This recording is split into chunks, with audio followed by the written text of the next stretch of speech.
AIMIM ने चुनाव लड़ने का फैसला क्या किया? बीजेपी नेता टोपी पहनकर मुसलमानों से वोटों की भीख मांगने लगे। आप सही सुन रहे हैं, मैं उत्तर प्रदेश बाई इलेक्शन 2024 की बात कर रहा हूं। 20 नवंबर 2024 को उत्तर प्रदेश के 9 विधानसभा की सीटों पर उपचुनाव होने वाले हैं, जिसमें से 3 विधानसभा की सीटों पर एआईएमआईएम ने अपने उम्मीदवार उतारने का फैसला किया। और जैसे ही एआईएमआईएम ने यह ऐलान किया, खबर यह है कि भारतीय जनता पार्टी का नेता मुस्लिम बहुसंख्यक सीट पर मुसलमानों द्वारा पहनाई गई टोपी पर मुसलमानों से वोटों की भीख मांग रहा है और पूरे विधानसभा के सीट पर टोपी पहनकर मुसलमानों से वोटों की मांग कर रहा है।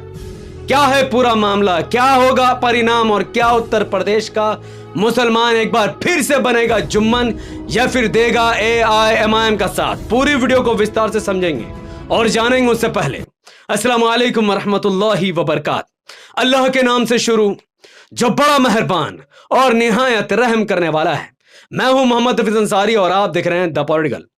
उत्तर प्रदेश के 9 विधानसभा के सीटों पर उपचुनाव होने थे 13 नवंबर 2024 को, लेकिन इलेक्शन कमीशन ऑफ इंडिया ने इस तारीख को एक्सटेंड कर दिया है, आगे बढ़ा दिया है।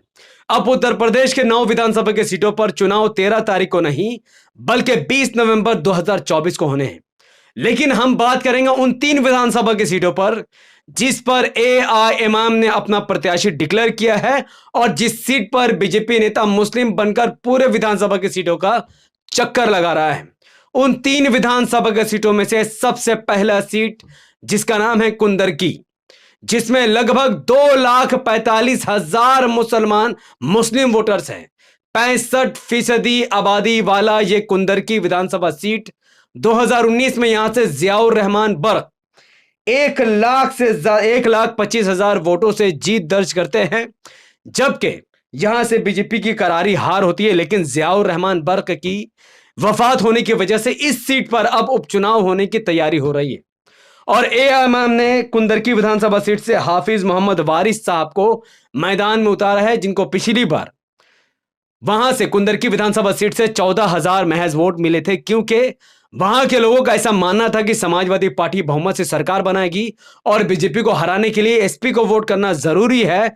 इसीलिए कुंदरकी के रहने वाले 65% मुसलमानों ने अपने दिल पर पत्थर रखकर समाजवादी पार्टी को अपने वोटों से समर्थन दिया। लेकिन क्या हुआ, 2022 के विधानसभा इलेक्शन में बीजेपी बहुमत से सरकार बनाती है और मुसलमान बेवकूफ बन जाते हैं समाजवादी पार्टी को वोट देकर। लेकिन इस बार कुंदरकी में कुछ अलग होने वाला है।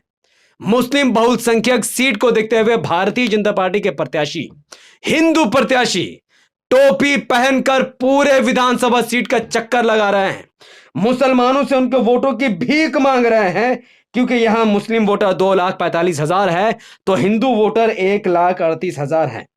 लेकिन 1,38,000 वोट भी कम नहीं होता है। यहां पर एक खेल हो रहा है। 11 मुस्लिम कैंडिडेट ने यहां से नामांकन दाखिल किया है, यानी Samajwadi party, Bahujan Samaj party, Azad Samaj party सब मिलकर एक एमआईएम का मुस्लिम प्रत्याशी को हराने के लिए अलग अलग लोगों को टिकट देकर मुसलमानों के वोटों का विभाजन करने की कोशिश कर रही हैं, जिस बात का फायदा भारतीय जनता पार्टी उठाना चाहती है। अब या तो कुंदरकी के 2,45,000 वोट मुसलमानों का वोट समाजवादी पार्टी, बीएसपी और कांग्रेस और आजाद समाज पार्टी में विभाजन होगा, जिसका फायदा बीजेपी को होगा, या फिर 2,45,000 मुसलमान अपना मुत्तहिद होकर 100% वोट एआईएमआईएम को देकर पूरे भारत में यह पैगाम पहुंचाएंगे कि हम एआईएमआईएम के साथ हैं, ओवैसी साहब हमारे नेता हैं, एमआईएम हमारी पार्टी है और हम अपनी लीडरशिप यूपी में कुंदरकी विधानसभा सीट से शुरू कर चुके हैं। तो कुंदरकी विधानसभा सीट कौन जीतेगा? क्या एमआईएम इस बार मुसलमानों का वोट लेने में कामयाब होगी या फिर मुसलमानों का वोट विभाजन होगा और बीजेपी का फायदा होगा? ये पैगाम, ये परिणाम 23 नवंबर 2024 को ही पता चलेगा। दूसरी सीट मीरापुर। मीरापुर वो विधानसभा सीट है जो कि मुस्लिम बहुल सीट है, जहां पर 1 लाख से ज्यादा मुसलमानों की आबादी है। लेकिन मीरापुर विधानसभा सीट में मुसलमानों को पिछले 2 साल में 2 बड़े धोखा का सामना करना पड़ा है। वो धोखा किसी और ने नहीं बल्कि समाजवादी पार्टी ने मुसलमानों को दिया, जो मुसलमानों को मसीहा बनती है। 2022 के विधानसभा सीट से इस मीरापुर सीट में, जहां पर मुस्लिम बहुसंख्यक सीट है, इस सीट पर समाजवादी पार्टी और आरएलडी का अलायंस होने की वजह से आरएलडी ने मुसलमान को टिकट नहीं दिया, बल्कि अपने समाज के लोगों को यहां से प्रत्याशी बनाया और 1,07,000 मुसलमानों का वोट सीधे सीधे आरएलडी में गया। तो मुसलमानों को पहला धोखा मिला क्योंकि उनको उनका उम्मीदवार नहीं मिला। उसके कुछ ही सालों बाद आरएलडी भारतीय जनता पार्टी से गठबंधन कर लेती है, मुसलमानों का वोट लेकर एक हिंदू प्रत्याशी जीतता है और वो फिर भारतीय जनता पार्टी से अलायंस कर लेता है। यह था मुसलमानों को दूसरा धोखा। मीरापुर के मुसलमान काफी गुस्से में हैं, बदले की भावना में जल रहे हैं और इंतजार कर रहे हैं कि कब 20 नवंबर का वो वक्त आएगा कि वो मीरापुर विधानसभा सीट से मोहम्मद अरशद राणा साहब को अपना वोट देंगे और एआईएमआईएम को यहां से जिताएंगे, जिसको देखते हुए समाजवादी पार्टी अखिलेश यादव काफी सक्रिय हो चुके हैं और यहां से कुल 34 लोगों ने नामांकन दाखिल किया है ताकि मुस्लिम वोटों का विभाजन हो। इस मीरापुर विधानसभा सीट से समाजवादी पार्टी का भी मुस्लिम प्रत्याशी है, बहुजन समाज पार्टी का भी मुस्लिम प्रत्याशी है, आजाद समाज पार्टी का भी प्रत्याशी है और सब मिलकर सिर्फ एक कोशिश कर रहे हैं कि किसी भी तरीके से एआईएमआईएम का प्रत्याशी यहां से ना जीते, मुस्लिम क़यादत ना उभरे, मुसलमानों की पार्टी यहां से मजबूत ना हो।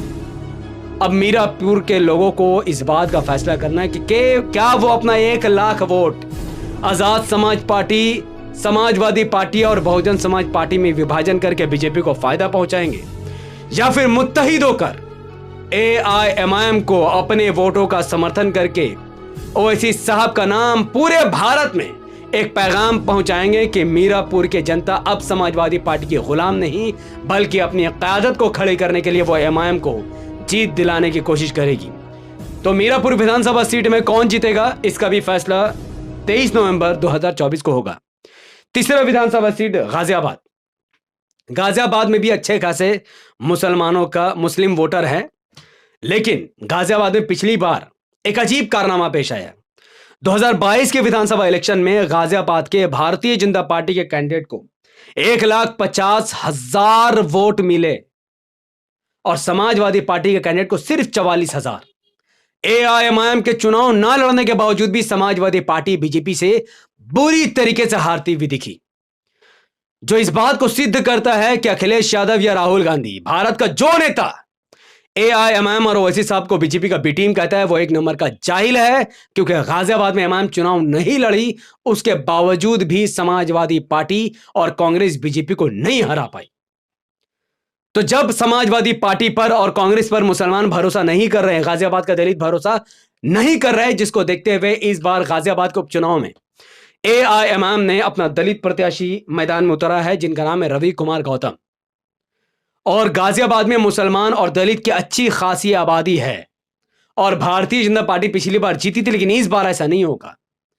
अगर गाजियाबाद का मुसलमान और दलित एक मत होकर एमआईएम को वोट करेगा तो यहां से बीजेपी की हार निश्चित है और यहां से एआईएमआईएम का पहला हिंदू विधायक बनेगा, दलित विधायक बनेगा, जो पूरे भारत को पैगाम देगा कि एमआईएम सिर्फ मुसलमानों की पार्टी नहीं बल्कि दलितों की भी पार्टी है। तो क्या गाजियाबाद का मुसलमान और दलित एआईएमआईएम का साथ देगा, इसका भी परिणाम आपको 23 नवंबर 2024 को पता चलेगा।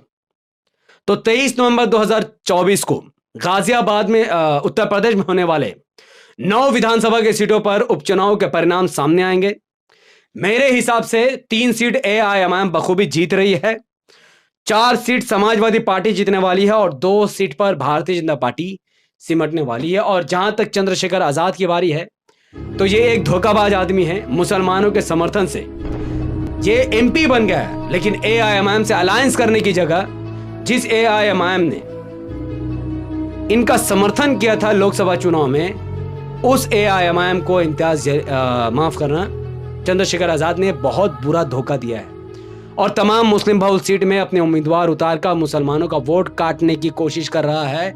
यानी ये भी कांग्रेस और समाजवादी पार्टी का ही फॉलोवर निकला, जैसा कि उन्होंने 70 सालों में मुसलमानों को बर्बाद किया। अब नया मुस्लिम मसीहा बनकर चंद्रशेखर आजाद उभरा है, लेकिन आज का मुसलमान 70 साल पुराना मुसलमान से काफी अलग है। आज का मुसलमान जाग चुका है और वह अपना नेता सिर्फ ओवैसी साहब को मानता है, ना कि चंद्रशेखर आजाद, ना कि अखिलेश यादव, ना कि राहुल गांधी को। तो इस बार क्या उत्तर प्रदेश के उपचुनाव में एआईएमआईएम का खाता खुलेगा? क्या एआईएमआईएम 3 विधानसभा की सीटें जीतकर पूरे भारत में तहलका मचाने वाली है, पूरे भारत में पैगाम देने वाली है, या फिर एक बार फिर से उत्तर प्रदेश का मुसलमान जुम्मन बनकर समाजवादी पार्टी के दरी बिछाकर एक बार फिर से उनकी गुलामी में उनको वोट करेगा? ये बात 23 नवंबर 2024 को ही पता चलेगा। तो आप सब मुझे कमेंट पर बताइए कि आप इस वीडियो को कहां से, किस शहर से देख रहे हैं, और आपकी नजर में उत्तर प्रदेश के 9 विधानसभा की सीटों में कौन सी पार्टियां कितनी सीटें जीत रही है, और क्या उत्तर प्रदेश का मुसलमान आजाद समाज पार्टी का साथ देगा या फिर मुत्तहिद होकर एआईएमआईएम के साथ खड़ा हो जाएगा पूरी आजादी के साथ? धड़ाधड़ कमेंट पर अपनी बातों को रखिए। इस वीडियो को लाखों लोगों तक पहुंचाने के लिए इस वीडियो को लाइक, शेयर और कमेंट जरूर कीजिए। हमारे चैनल द पॉलिटिकल को सब्सक्राइब करके बेल आइकन को हिट कीजिए। फेसबुक पर अगर आप इस वीडियो को देख रहे हैं अभी, तो इसे लाइक और फॉलो कीजिए हमारे चैनल द पॉलिटिकल को। जितना हो सकता कमेंट कीजिए, क्योंकि आप जितना ज़्यादा कमेंट करोगे वीडियो उतना ज़्यादा लोगों तक पहुंचेगी, वायरल होगी, और जितना ज़्यादा वीडियो वायरल होगी उतना ज़्यादा एआईएमआईएम के जीतने के चांसेस उत्तर प्रदेश के बाई इलेक्शन में बढ़ जाएंगे। तो इस वीडियो को ज़रूर से ज़रूर लाइक और कमेंट ज़रूर कीजिए। मिलते हैं अगले वीडियो में, जो कि महाराष्ट्र इलेक्शन पर होगी। बहुत बहुत शुक्रिया। अस्सलाम वालेकुम रहमतुल्लाहि व बरकात। अल्लाह की सलामत रहमत बरकत अब तमाम भाई और बहनों पर हो। मे अल्लाह बी पीस अपॉन अस।